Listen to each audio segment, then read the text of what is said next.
Guys, welcome to the Bigg Boss reality show season 7. ఇప్పటి వరకు ఆటలో టాస్క్లు, సీక్రెట్ రూమ్లో అంటూ ఎన్నో డిస్కస్ జరుగుతూ ఉండగా అంతలోనే గౌతమ్ ప్రిన్స్ మధ్యన ఎప్పుడూ లేని విధంగా గొడవ అయితే చెలరేగుతూ వచ్చేసింది. ఇప్పటికే మాయాస్త్రాన్ని పొందేందుకు బిగ్ బాస్ అయితే టాస్క్ ఇవ్వడం జరిగింది. ఈ టాస్క్లో అయితే ప్రిన్స్ టీం గెలిచిన విషయం తెలిసిందే. ఇక గెలిచాక మాయాస్త్రకి సంబంధించిన కీని కూడా దాచిపెట్టడంలో అంతే మాయను చేయాల్సి ఉంటుంది.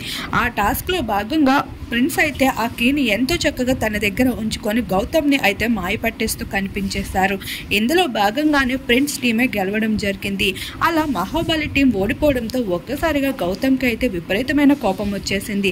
నీకైతే తెలుగు కూడా రాదు, నువ్వేం బాగా మాట్లాడగలవు అంటూ గౌతమ్ అయితే ప్రిన్స్ పైన విరుచుకుపడుతూ మాట్లాడాడు. అలానే ప్రిన్స్ కూడా గౌతమ్ ప్రవర్తనపై చాలా కోప్పడుతూ వచ్చేసారు. అలా వీరిద్దరి మధ్యన పోటాపోటీగా గొడవ అయితే ఎక్కువ అవుతూ వచ్చేసింది. ఆఖరికి బిగ్ బాస్ మధ్యలో జోక్యం చేస్తున్నారు. కంటెస్టెంట్స్ కూడా గొడవని ఆపలేకపోవడంతో బిగ్ బాస్ ఇక మీ గొడవని ఆపండి, మీ పని చూసుకోండి అంటూ చెప్పాల్సి వచ్చింది.